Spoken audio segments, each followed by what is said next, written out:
सतनाम सतनाम करता पुरख करता पुरख निर्भव निर्भव निर्वैर निर्वैर अकाल मूरत अकाल मूरत अजूनी सैभं अजूनी सैभं गुर प्रसाद जप गुर प्रसाद जप आद सच आदि सच जुगाद सच जुगाद सच है भी सच है भी सच नानक होसी भी सच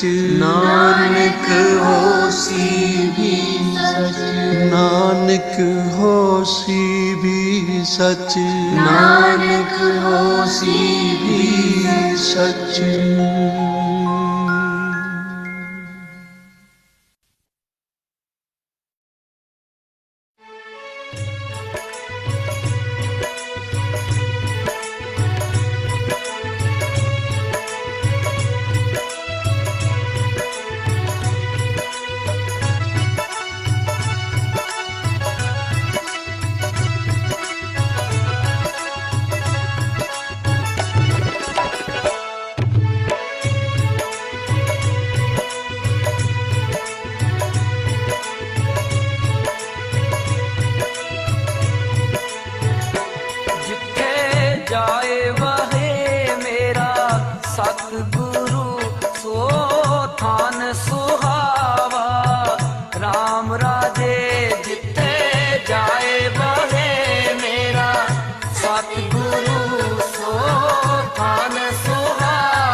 जिन्हार नाम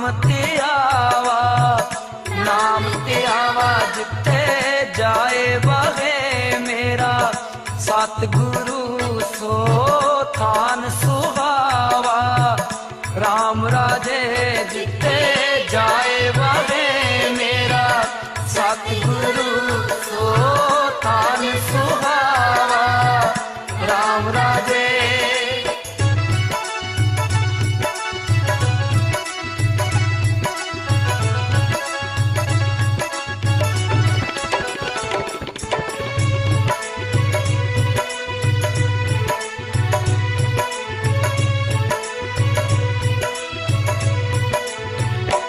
जिन नानक सतगुर पूजिया जिन नानक सतगुर पूजिया तिन्हार पूज करावा जिते जाए बहे मेरा सतगुरु सो थान सुहावा राम राजे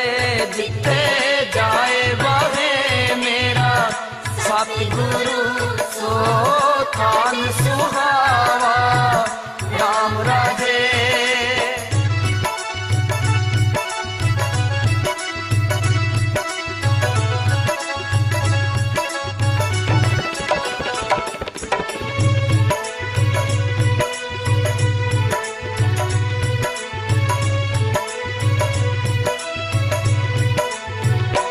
सा धरती पाई हरे आबली, सा धरती पाई हरे आबली, जिथे मेरा सतगुरु बैठा आए, जिथे मेरा सतगुरु बैठा आए, से जंत पाए हरि आवले, से जंत पाए हरि आवले, जिन मेरा सतगुरु देखिया जाए, जिन मेरा सतगुरु देखिया जाए, सा धरती पाई हरे आबुली, सा धरती पाई हरे आबुली, जिथे मेरा सतगुरु बैठा आए, जिथे मेरा सतगुरु बैठा आए।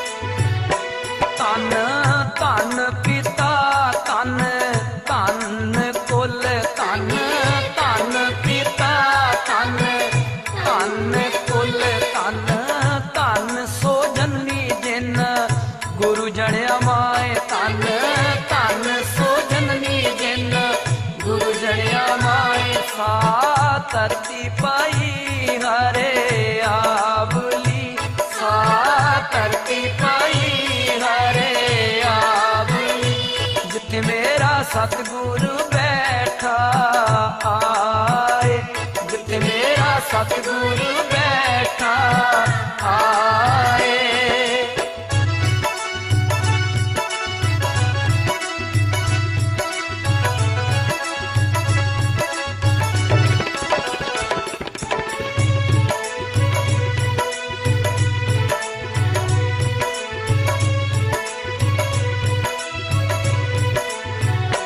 तन तन गुरु जिन नाम आराध्य, तन तन गुरु जिन नाम आराध्य, आप करया जिन्नी बिठा तिन्ना ले छड़ाए, आप करया जिन्नी बिठा तिन्ना ले छड़ाए, हार सतगुरु मेलो दया कर, हार सतगुरु मेलो दया कर, जन नानक कोवे पाए, जन नानक कोवे पाए, सा धरती पाई हरे आबुली, सा धरती पाई हरे आबुली, जिथे मेरा सतगुरु बैठा आए, जिथे मेरा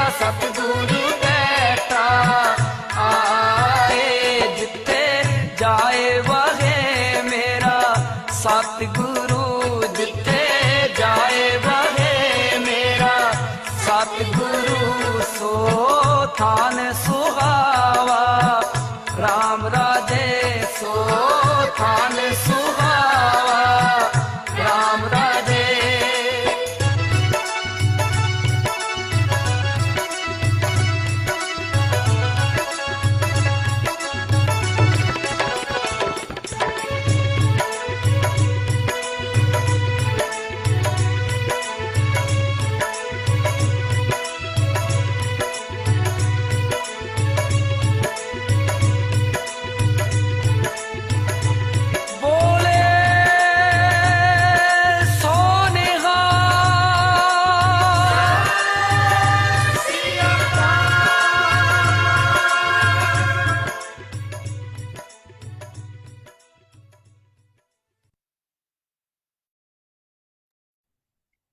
जय गुरु जी। शुक्राना गुरु जी। जय गुरु जी। संगत जी, आप सबका महाशय के दरबार में स्वागत है। शुक्राना गुरु जी, ये ब्लेस्ड घड़ियां बख्शने के लिए आज हम फिर इकट्ठे होके शिव पुराण की सेवा कंटिन्यू कर रहे हैं। संगत जी, हमने पिछली बार चैप्टर्स 8 से 15 तक पढ़े थे और हम पढ़ रहे हैं शतरुद्र संहिता। और चैप्टर 8 से 13 में हमने पढ़ा काल भैरव का महात्म्य, विश्वानर की तपस्या और शिवजी का प्रसन्न होकर उनकी पत्नी शुचिस्मति के गर्भ से उनके पुत्र रूप में प्रकट होने का उन्हें वरदान देना। और चैप्टर हमने 14 और 15 में पढ़ा था शिवजी का शुचिस्मति के गर्भ से प्राकट्य, ब्रह्मा द्वारा बालक का संस्कार करके गृहपति नाम रखा जाना, नारद जी द्वारा उसका भविष्य कथन, पिता की आज्ञा से गृहपति का काशी में जाकर तप करना, इंद्र का वर देने के लिए प्रकट होना, गृहपति का उन्हें ठुकराना, शिवजी का प्रकट होकर उन्हें वरदान देकर दिक्पाल पद प्रदान करना तथा अग्निश्वर लिंग और अग्नि का महात्म्य। यहां तक हमने पिछले थर्सडे को पढ़ा था। संगत जी, आज की रीडिंग की सेवा वंदना आंटी की है। वंदना आंटी, आप प्लीज अपने आप को अनम्यूट करके आपकी सेवा शुरू करिए please. Thank you. Thank you uncle. Shatarudra Samhita का आज हम 16वां अध्याय से स्टार्ट करते हैं। गणपति जी का ध्यान करके ओम गम गणपतये नमः। ओम नमः शिवाय, शिव जी सदा सहाय। ओम नमः शिवाय, गुरु जी सदा सहाय। शिव जी के महाकाल आदि 10 अवतारों का तथा 11 रुद्र अवतारों का वर्णन। तदनंतर यक्षेश्वरावतार की बात कहकर नंदीश्वर ने कहा, मुने, अब शंकर जी के उपासना कांड द्वारा सेवित महाकाल आदि 10 अवतारों का वर्णन भक्ति पूर्वक श्रवण करो। उनमें पहला अवतार महाकाल नाम से प्रसिद्ध है, जो सत्पुरुषों को भोग और मोक्ष प्रदान करने वाला है। उस अवतार की शक्ति भक्तों की मनोवांछा पूर्ण करने वाली महाकाली है। दूसरा अवतार नामक अवतार हुआ, जिसकी शक्ति तारा देवी हुई। वे दोनों भुक्ति मुक्ति के प्रदाता तथा अपने सेवकों के लिए सुखदायक हैं। बाल भुवनेश नाम से तीसरा अवतार हुआ। उसमें बाला भुवनेशी शिवा शक्ति हुई, जो सज्जनों को सुख देने वाली हैं। चौथा भक्तों के लिए सुखद तथा भोग मोक्ष प्रदायक षोडश श्री विद्येश नामक अवतार हुआ और षोडशी श्री विद्या शिवा उसकी शक्ति हुई। पांचवा अवतार भैरव नाम से प्रसिद्ध हुआ, जो सर्वदा भक्तों की कामनाओं को पूर्ण करने वाला है। इस अवतार की शक्ति का नाम है भैरवी गिरिजा, जो अपने उपासकों की अभिष्टदायिनी है। छठा शिवावतार छिन्नमस्तक नाम से कहा जाता है और भक्त कामप्रदा गिरिजा का नाम छिन्नमस्ता है। संपूर्ण मनोरथों के दाता शंभु का 7वां अवतार धूमवान नाम से विख्यात हुआ। उस अवतार में श्रेष्ठ उपासकों की लालसा पूर्ण करने वाली शिवा धूमावती हुई। शिव जी का 8वां सुखदायक अवतार बगलामुख है। उसकी शक्ति महान आनंददायिनी बगलामुखी नाम से विख्यात हुई। 9वां शिव अवतार मातंग नाम से कहा जाता है। उस समय संपूर्ण अभिलाषाओं को पूर्ण करने वाली शर्वाणी मातंगी हुई। शंभु के भुक्ति मुक्ति रूप फल प्रदान करने वाले 10वें अवतार का नाम कमल है, जिसमें अपने भक्तों का सर्वथा पालन करने वाली गिरिजा कमला कहलाई। ये ही शिवजी के 10 अवतार हैं। ये सब के सब भक्तों तथा सत्पुरुषों के लिए सुखदायक तथा भोग मोक्ष के प्रदाता हैं। जो लोग महात्मा शंकर के इन 10 अवतारों की निर्विकार भाव से सेवा करते हैं, उन्हें ये नित्य नाना प्रकार के सुख देते रहते हैं। मुने, इस प्रकार मैंने 10 अवतारों का महात्म्य वर्णन कर दिया। तंत्र शास्त्र में तो यह सर्व कामप्रद बतलाया गया है। मुने, इन शक्तियों की भी अद्भुत महिमा है। तंत्र आदि शास्त्रों में इस महिमा का सर्व कामप्रद रूप से वर्णन किया गया है। ये नित्य दुष्टों को दंड देने वाली और ब्रह्म तेज की विशेष रूप से वृद्धि करने वाली हैं। ब्राह्मण, इस प्रकार मैंने तुमसे महेश्वर के महाकाल आदि 10 शुभ अवतारों का शक्ति सहित वर्णन कर दिया। जो मनुष्य समस्त शिव पर्वों के अवसर पर इस परम पावन कथा का भक्ति पूर्वक पाठ करता है, वह शिवजी का परम प्यारा हो जाता है। इस आख्यान का पाठ करने से ब्राह्मण के ब्रह्म तेज की वृद्धि होती है, क्षत्रिय विजय लाभ करता है, वैश्य धनपति हो जाता है और शूद्र को सुख की प्राप्ति होती है। सब धर्मपरायण शिव भक्तों को यह चरित सुनने से सुख प्राप्त होता है और उनकी शिव भक्ति विशेष रूप से बढ़ जाती है। मुने, अब मैं शंकर जी के एकादश श्रेष्ठ अवतारों का वर्णन करता हूँ, सुनो। उन्हें श्रवण करने से असत्यादि जनित बाधा पीड़ा नहीं पहुंचा सकती। पूर्व काल की बात है, एक बार इंद्र आदि समस्त देवता दैत्यों से पराजित हो गए। तब वे भयभीत हो अपनी पूरी अमरावती को छोड़कर भाग खड़े हुए। यूं दैत्यों द्वारा अत्यंत पीड़ित हुए वे सभी देवता कश्यप जी के पास गए। वहां उन्होंने परम व्याकुलता पूर्वक हाथ जोड़ एवं मस्तक झुकाकर उनके चरणों में अभिवादन किया और उनका भली भांति स्तवन करके आदर पूर्वक अपने आने का कारण प्रकट किया तथा दैत्यों द्वारा पराजित होने से उत्पन्न हुए अपने सारे दुखों को कह सुनाया। तात तब उनके पिता कश्यप जी देवताओं की उस कष्ट कहानी को सुनकर अधिक दुखी नहीं हुए, क्योंकि उनकी बुद्धि शिवजी में आसक्त थी। मुने, उन शांत बुद्धि मुनि ने धैर्य धारण करके देवताओं को आश्वासन दिया और स्वयं परम हर्ष पूर्वक विश्वनाथपुरी काशी को चल पड़े। वहां पहुंचकर उन्होंने गंगा जी के जल में स्नान करके अपना नित्य नियम पूरा किया और फिर आदर पूर्वक उमा सहित सर्वेश्वर भगवान विश्वनाथ की भली भांति अर्चना की।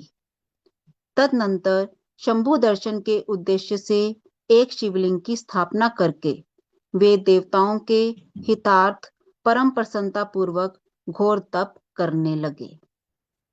मुने, शिवजी के चरण कमलों में आसक्त मन वाले धैर्यशाली मुनिवर कश्यप को जब यूं तप करते हुए बहुत अधिक समय व्यतीत हो गया, तब सत्पुरुषों के गति स्वरूप भगवान शंकर अपने चरणों में तल्लीन मन वाले कश्यप ऋषि को वर देने के लिए वहां प्रकट हुए। भक्त वत्सल महेश्वर परम प्रसन्न तो थे ही, अतः वे अपने भक्त मुनिवर कश्यप से बोले, वर मांगो।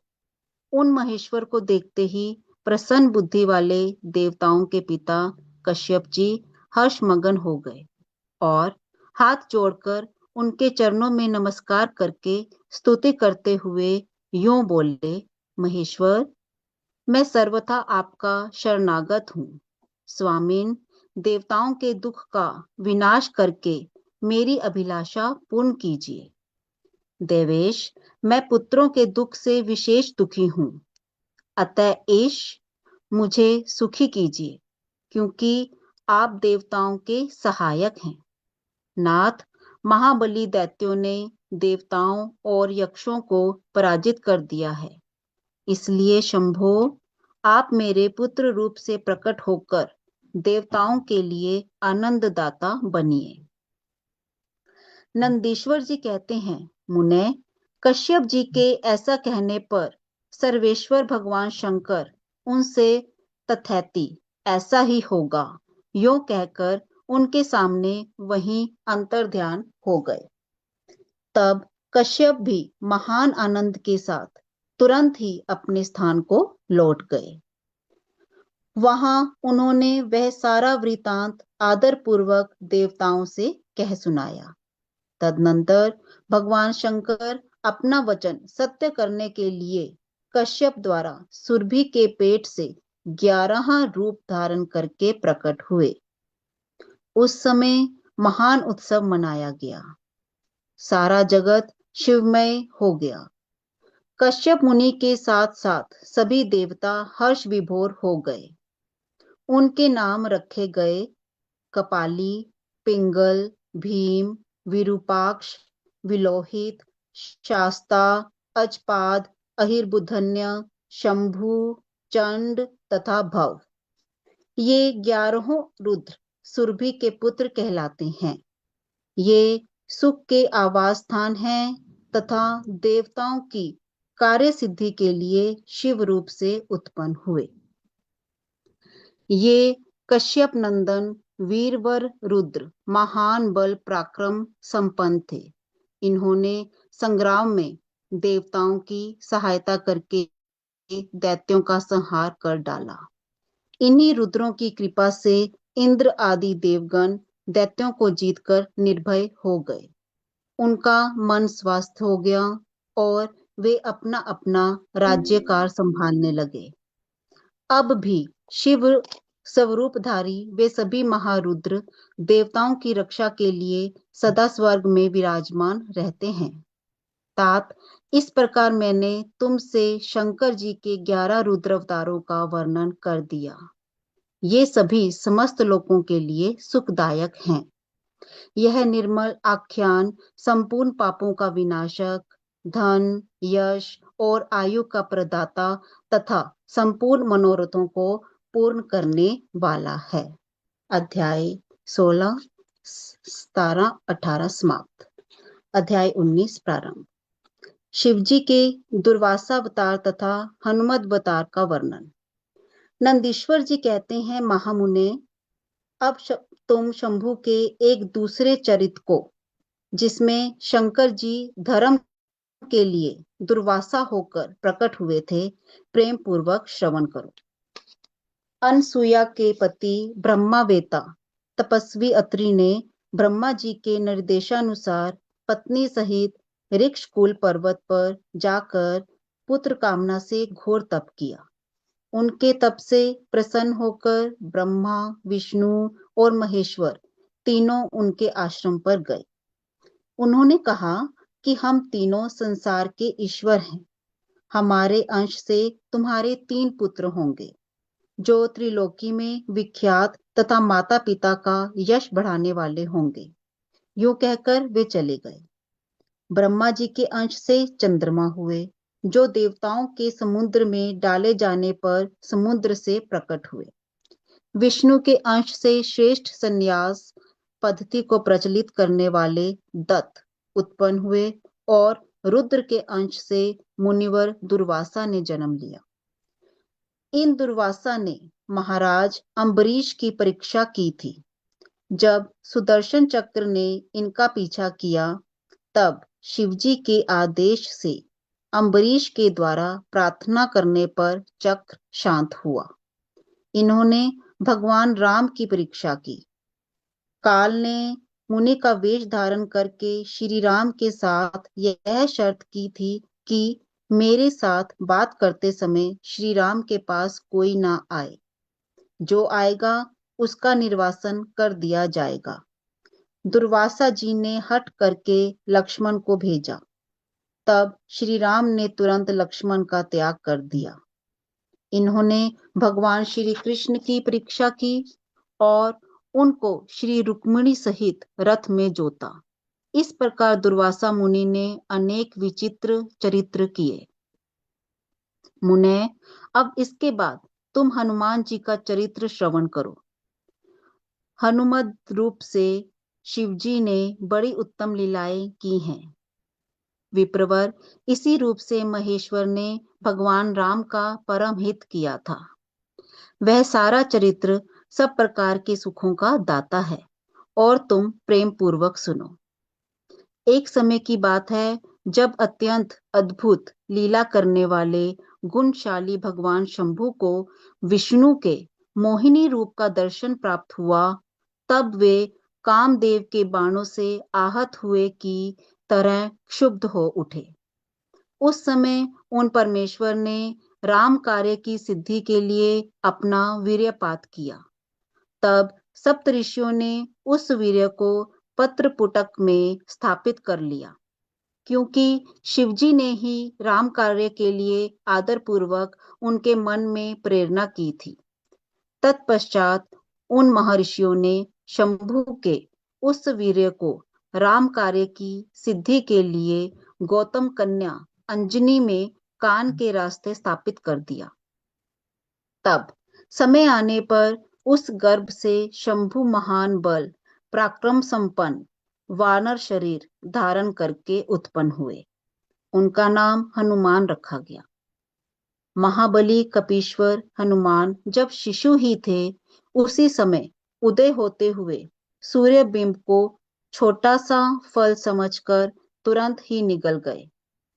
जब देवताओं ने उनकी प्रार्थना की, तब उन्होंने उस महाबली सूर्य जानकर उगल दिया। तब उन्होंने उसे महाबली सूर्य जानकर उगल दिया।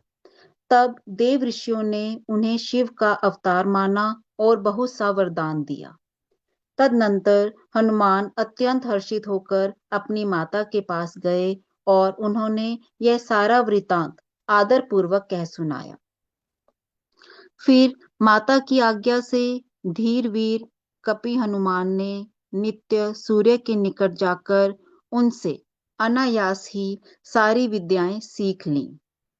तदनंतर रुद्र के अंशभूत कपि श्रेष्ठ हनुमान सूर्य की आज्ञा से सूर्यांश से उत्पन्न हुए सुग्रीव के पास चले गए।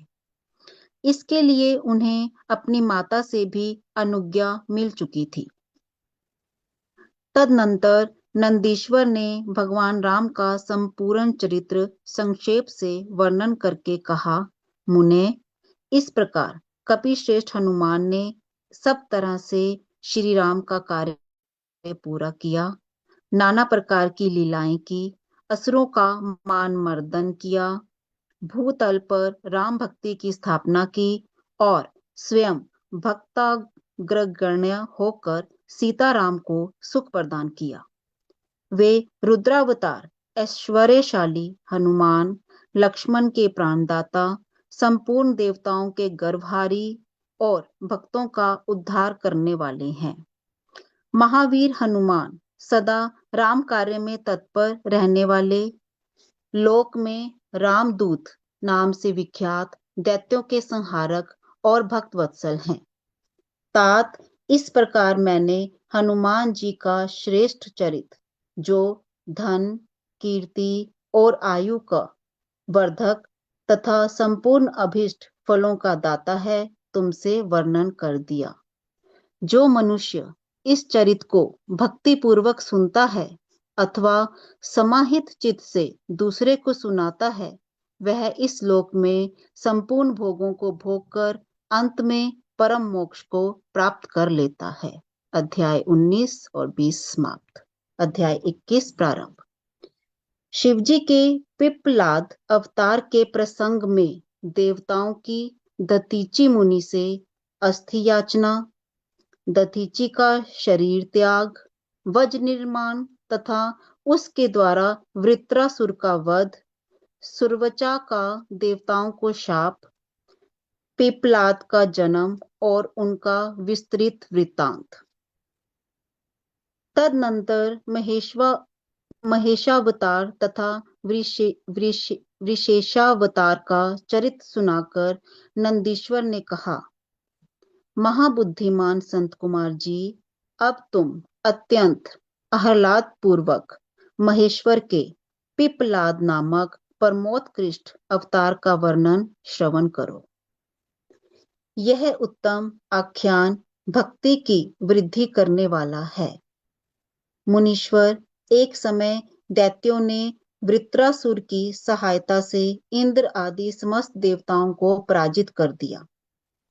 तब उन सभी देवताओं ने सहसा दधीचि के आश्रम में अपने अपने अस्त्रों को फेंक कर तत्काल ही हार मान ली। तत्पश्चात मारे जाते हुए वे इंद्र सहित संपूर्ण देवता तथा देव ऋषि शीघ्र ही ब्रह्मलोक में जा पहुंचे और वहां ब्रह्मा जी से उन्होंने अपना वह दुखड़ा कह सुनाया। देवताओं का वह कथन सुनकर लोक पितामह ब्रह्मा ने सारा रहस्य यथार्थ रूप से प्रकट कर दिया कि यह सब त्वष्टा की करतूत है। त्वष्टा ने ही तुम लोगों का वध करने के लिए तपस्या द्वारा इस महातेजस्वी वृत्रासुर को उत्पन्न किया है। यह दैत्य महान आत्मबल से संपन्न तथा समस्त दैत्यों का अधिपति है। अतः अब ऐसा प्रयत्न करो जिससे इसका वध हो सके। बुद्धिमान देवराज, मैं धर्म के कारण इस विषय में एक उपाय बतलाता हूँ, सुनो। जो दधीचि नाम वाले महामुनि हैं, वे तपस्वी और जितेंद्रिय हैं। उन्होंने पूर्व काल में शिवजी की समाराधना करके वज्र सरीखी अस्थियां हो जाने का वर प्राप्त किया है। अतः तुम लोग उनसे उनकी हड्डियों के लिए याचना करो, वे अवश्य दे देंगे। फिर उन अस्थियों से वज्रदंड का निर्माण करके तुम निश्चय ही उससे वृत्रासुर को मार डालना। नंदीश्वर जी कहते हैं, मुने, ब्रह्मा का यह वचन सुनकर इंद्र, देवगुरु बृहस्पति तथा देवताओं को साथ ले तुरंत ही दधीचि ऋषि के उत्तम आश्रम पर आए। वहां इंद्र ने सुरवचा सहित दधीचि मुनि का दर्शन किया और आदर पूर्वक हाथ जोड़कर उन्हें नमस्कार किया। फिर देवगुरु बृहस्पति तथा अन्य देवताओं ने भी नम्रता पूर्वक उन्हें सिर झुकाया। दधीचि मुनि विद्वानों में श्रेष्ठ तो थे ही, वे तुरंत ही उसके अभिप्राय को ताड़ गए। तब उन्होंने अपनी पत्नी सुरवचा को अपने आश्रम से अन्यत्र भेज दिया। तत्पश्चात देवताओं सहित देवराज इंद्र, जो स्वार्थ साधन में बड़े दक्ष हैं, अर्थशास्त्र का आश्रय लेकर मुनिवर से बोले। इंद्र ने कहा, मुने, आप महान शिव भगत दाता तथा शरणागत रक्षक हैं, इसलिए हम सभी देवता तथा देवऋषि त्वष्टा द्वारा अपमानित होने के कारण आपकी शरण में आए हैं। विप्रवर, आप अपनी वज्रमयी अस्थियां हमें प्रदान कीजिए, क्योंकि आपकी हड्डी से वज्र का निर्माण करके मैं उस देवद्रोही का वध करूंगा। इंद्र के यूं कहने पर परोपकार परायण दधीचि मुनि ने अपने स्वामी शिव का ध्यान करके अपना शरीर छोड़ दिया। उनके समस्त बंधन नष्ट हो चुके थे, अतः वे तुरंत ही ब्रह्मलोक को चले गए।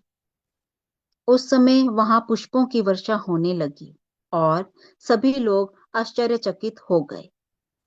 तदनंतर इंद्र ने शीघ्र ही सुरभि गौ को बुलाकर उस शरीर को चटवाया और उन हड्डियों से अस्त्र निर्माण करने के लिए विश्वकर्मा को आदेश दिया। तब इंद्र की आज्ञा पाकर विश्वकर्मा ने शिवजी के तेज से सुदृढ़ हुई मुनि की वज्रमयी हड्डियों से संपूर्ण अस्त्रों की कल्पना की। उनके रीढ़ी की हड्डी से वज्र और ब्रह्मशिर नामक बाण बनाया तथा अन्य अस्थियों से अन्यान्य बहुत से अस्त्रों का निर्माण किया। तब शिवजी के तेज से उत्कर्ष को प्राप्त हुए इंद्र ने उस वज्र को लेकर क्रोध पूर्वक वृत्रासुर पर आक्रमण किया, ठीक उसी तरह जैसे रुद्र ने यमराज पर धावा किया था। फिर तो कवच आदि से भली भांति सुरक्षित हुए इंद्र ने तुरंत ही पराक्रम प्रकट करके उस वज्र द्वारा वृत्रासुर के पर्वत शिखर सरीखे सिर को काट गिराया। तात उस समय स्वर्गवासियों ने महान विजयोत्सव मनाया। इंद्र पर पुष्पों की वृष्टि होने लगी और सभी देवता उनकी स्तुति करने लगे।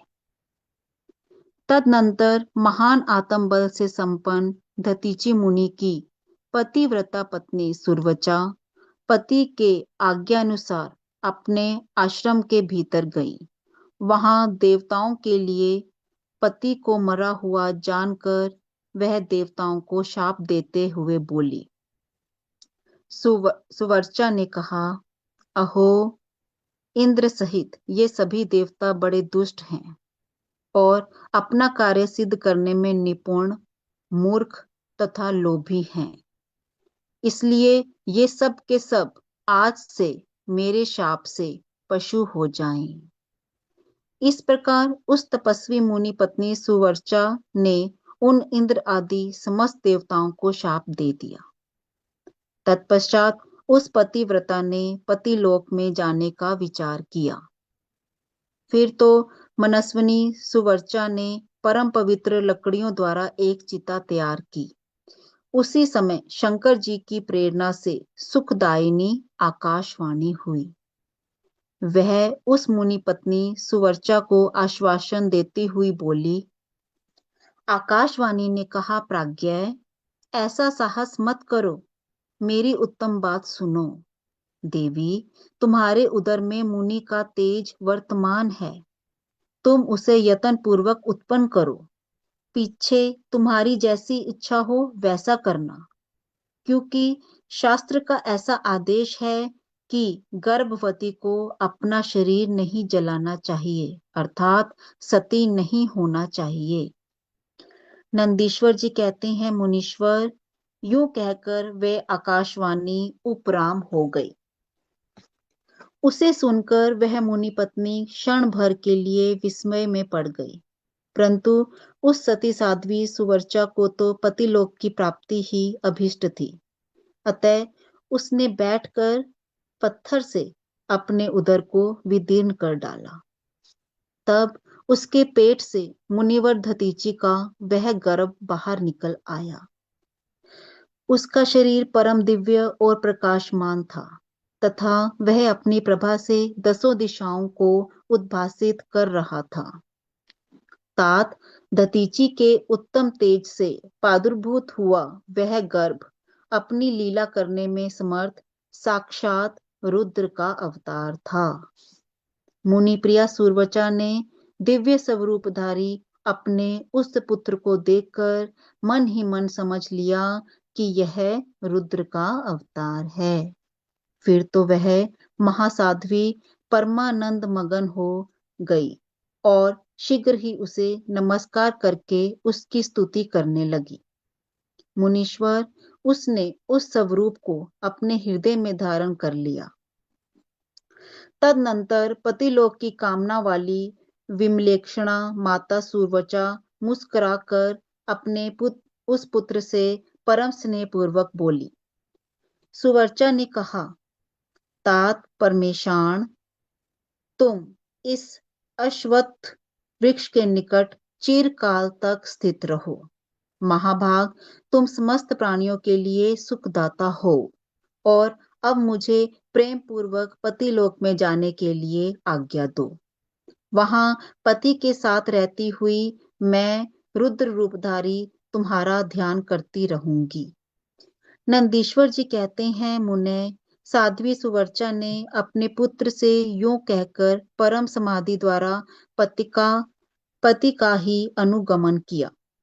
मुनीश्वर, इस प्रकार दधीचि पत्नी सुवर्चा शिवलोक में पहुंचकर अपने पति से जा मिली और आनंद पूर्वक शंकर जी की सेवा करने लगी। तात इतने में ही हर्ष में भरे हुए इंद्र सहित समस्त देवता मुनियों के साथ आमंत्रित हुए की तरह शीघ्रता से वहां आ पहुंचे। तब प्रसन्न बुद्धि वाले ब्रह्मा ने उस बालक का नाम पिपलाद रखा। फिर सभी देवता महोत्सव मनाकर अपने अपने धाम को चले गए।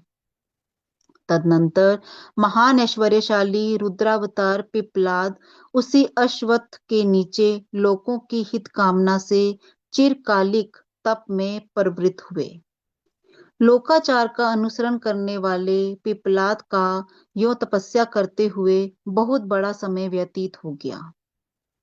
तदनंतर पिप्पलाद ने राजा अनरण्य की कन्या पद्या से विवाह करके तरुण हो उनके साथ विलास किया।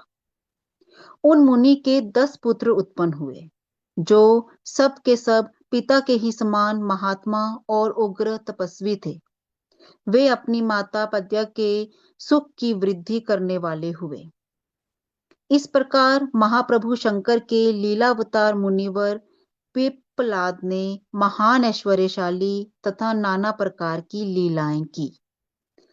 उन कृपालु ने जगत में शनैश्चर की पीड़ा को, जिसका निवारण करना सबकी शक्ति के बाहर था, देखकर लोगों को प्रसन्नता पूर्वक यह वरदान दिया कि जन्म से लेकर 16 वर्ष तक की आयु वाले मनुष्यों को तथा शिव भक्तों को शनि की पीड़ा नहीं हो सकती। यह मेरा वचन सर्वथा सत्य है। यदि कहीं शनि मेरे वचन का अनादर करके उन मनुष्यों को पीड़ा पहुंचाएगा तो वह निस्संदेह भस्म हो जाएगा। तात इसलिए उस भय से भीत हुआ ग्रह श्रेष्ठ शनैश्चर विकृत होने पर भी वैसे मनुष्यों को कभी पीड़ा नहीं पहुंचाता। मुनिवर, इस प्रकार मैंने लीला से मनुष्य रूप धारण करने वाले पिप्पलाद का उत्तम चरित्र तुम्हें सुना दिया। यह संपूर्ण कामनाओं को पूर्ण करने वाला है। गाधी, कौशिक और महामुनि पिप्पलाद, ये तीनों स्मरण किए जाने पर शनैश्चर जनित पीड़ा का नाश कर देते हैं।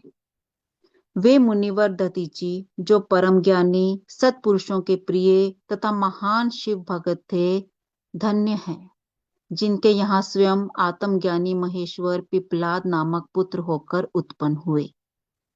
तात यह आख्यान निर्दोष, स्वर्गप्रद, कुग्रह जनित दोषों का संहारक, संपूर्ण मनोरथों का पूरक और शिव भक्ति की विशेष वृद्धि करने वाला है।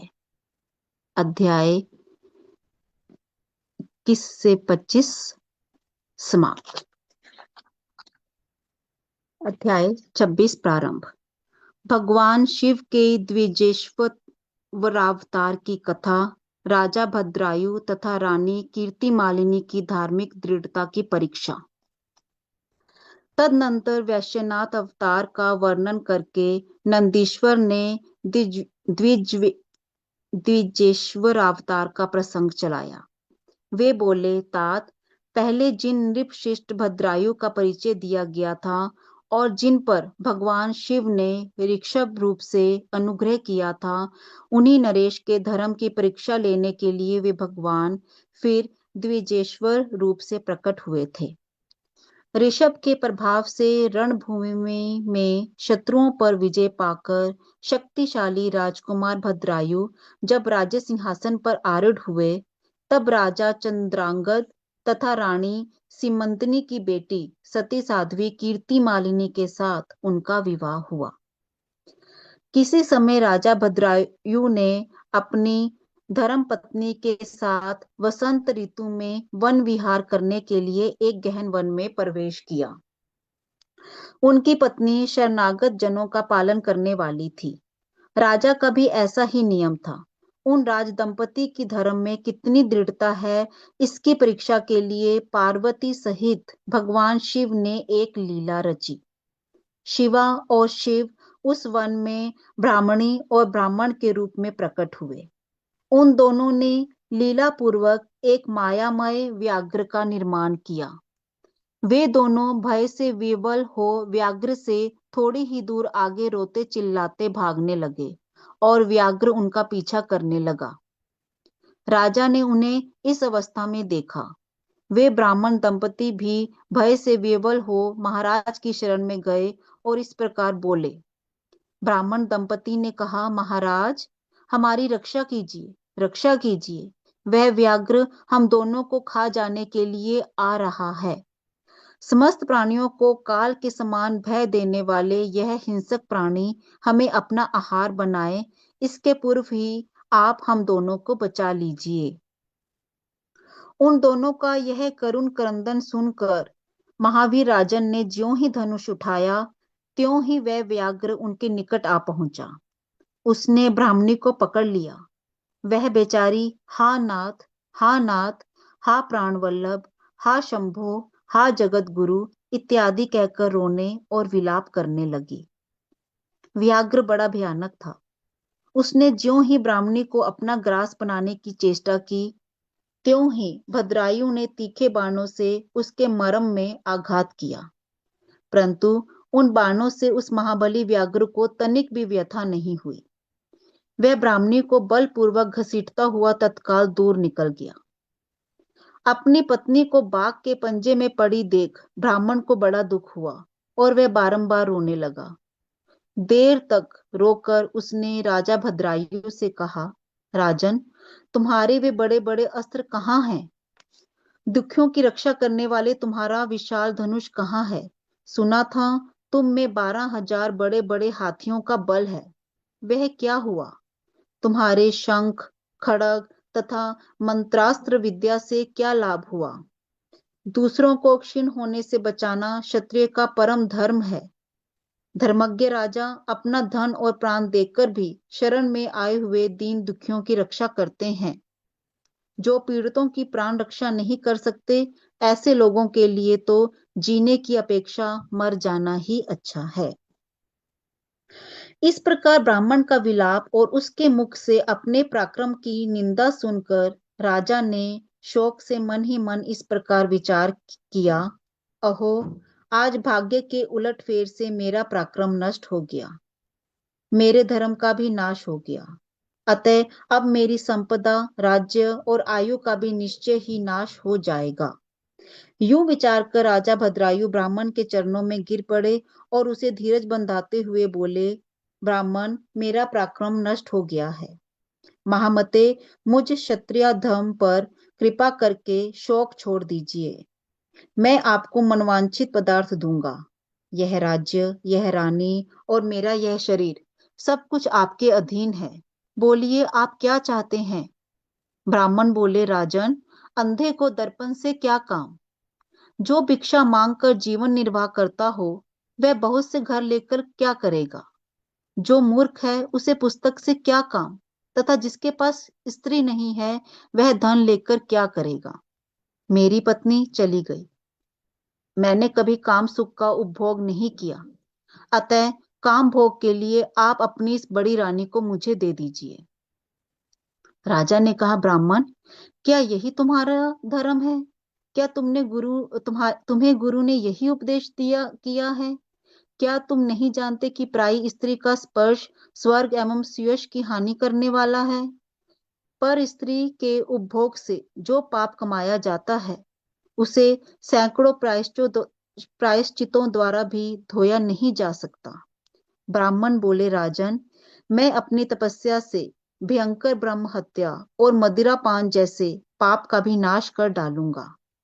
फिर पर स्त्री संगम किस गिनती में है? अतः आप अपनी इस भार्या को मुझे अवश्य दे दीजिए, अन्यथा आप निश्चय ही नरक में पड़ेंगे। ब्राह्मण की इस बात पर राजा ने मन ही मन विचार किया कि ब्राह्मण के प्राणों की रक्षा न करने से महापाप होगा, अतः इससे बचने के लिए पत्नी को दे डालना ही श्रेष्ठ है। इस श्रेष्ठ ब्राह्मण को अपनी पत्नी देकर मैं पाप से मुक्त हो शीघ्र ही अग्नि में प्रवेश कर जाऊंगा। मन ही मन ऐसा निश्चय करके राजा ने आग जलाई और ब्राह्मण को बुलाकर उसे अपनी पत्नी को दे दिया। तत्पश्चात स्नान करके पवित्र हो देवताओं को प्रणाम करके उन्होंने अग्नि की 2 बार परिक्रमा की और एकाग्रचित होकर भगवान शिव का ध्यान किया। इस प्रकार राजा को अग्नि में गिरने के लिए उद्यत देख जगतपति भगवान विश्वनाथ सहसा वहां प्रकट हो गए। उनके 5 मुख थे, मस्तक पर चंद्रकला आभूषण का काम दे रही थी, कुछ कुछ पीले रंग की जटा लटकी हुई थी। वे कोटि कोटि सूर्यों के समान तेजस्वी थे।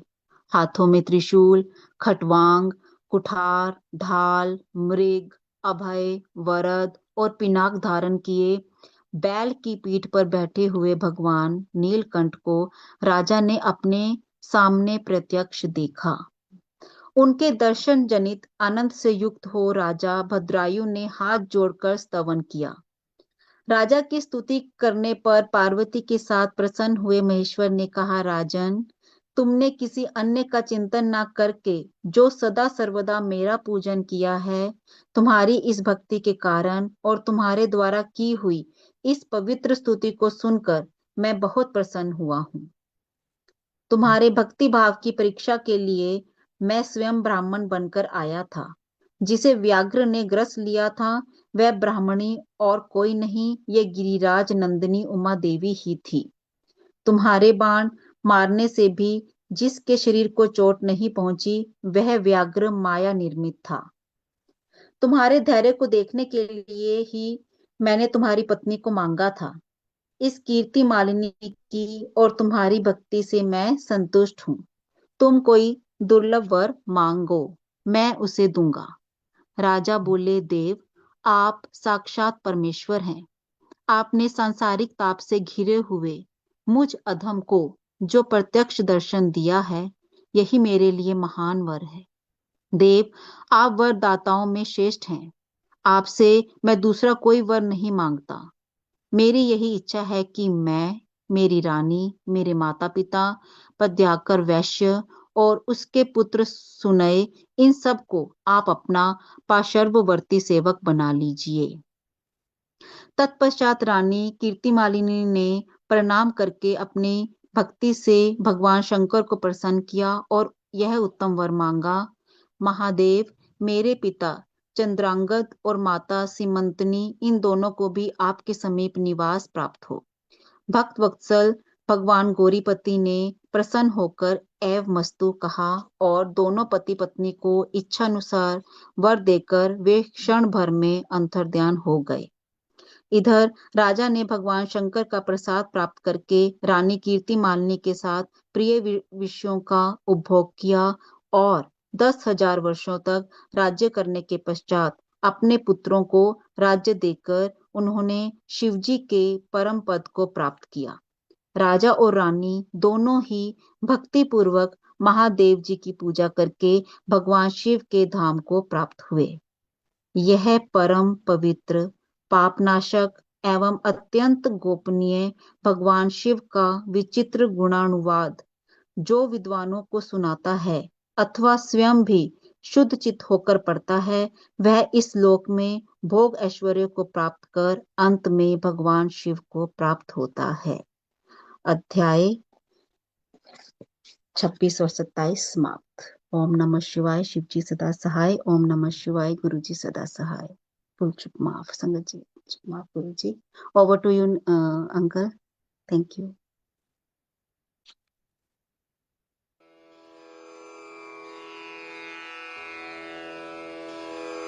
जय गुरु जी की।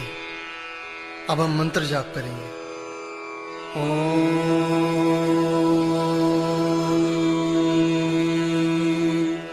नमः शिवाय। शिवजी सदा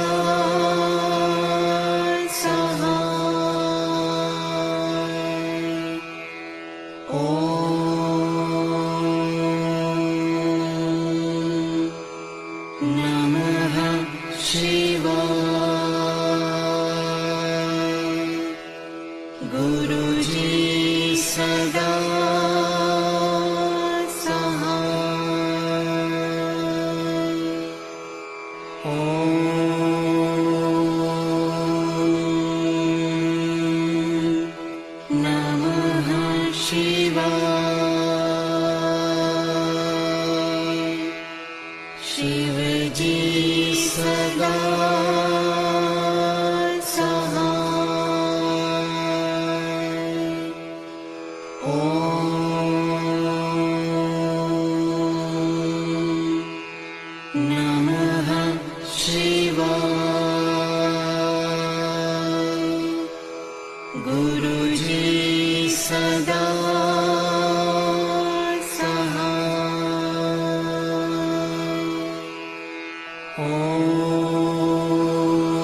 गुरु जी सदा सहाय। ओम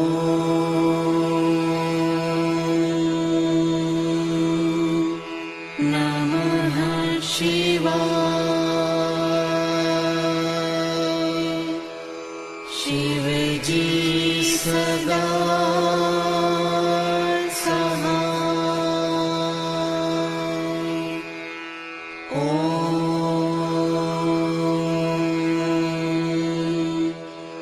नमः शिवाय। गुरु जी सदा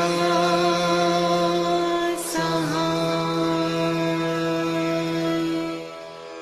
ओम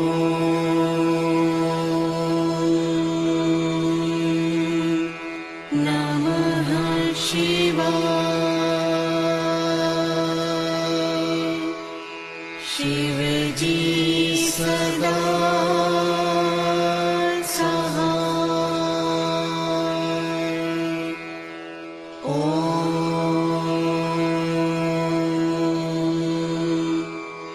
नमः शिवाय। गुरु जी सदा सहाय। ओम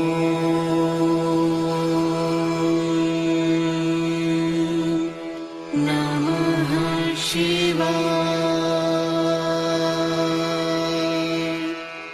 शिव जी सदा सहाय। ओम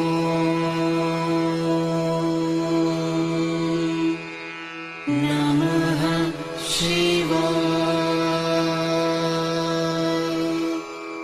गुरु जी सदा सहाय। ओम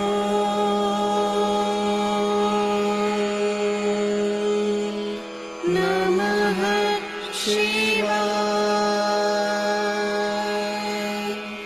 शिव जी सदा सहाय। ओम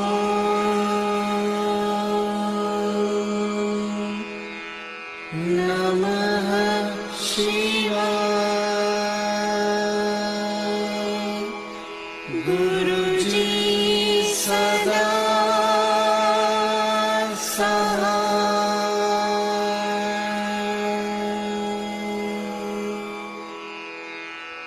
जय गुरु जी की।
संगत जी आरती ले लीजिए।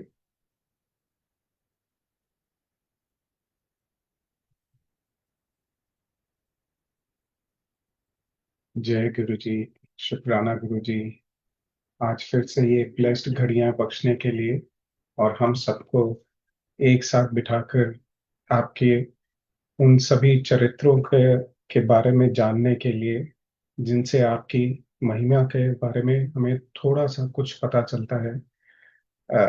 गुरु जी की माया अपरंपार है, महाशिव है। शुक्राना, जो भी वो पल बख्शते हैं उसमें वो ब्लेसिंग्स भरी हुई होती हैं। सो शुक्राना गुरु जी हमेशा आपका, एंड शुक्राना सारे सेवादार्स का भी। थैंक यू वंदना आंटी, आपकी आज की रीडिंग की सेवा का। इसके साथ संगत जी आज की यहाँ पे सेवा हम समाप्त करते हैं। आप सब अपने आप को अनम्यूट करके शुक्राना कर लीजिए।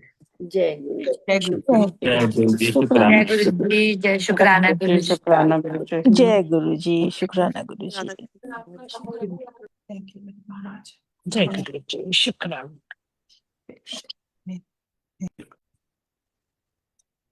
जय गुरु जी, शुक्राना गुरु जी।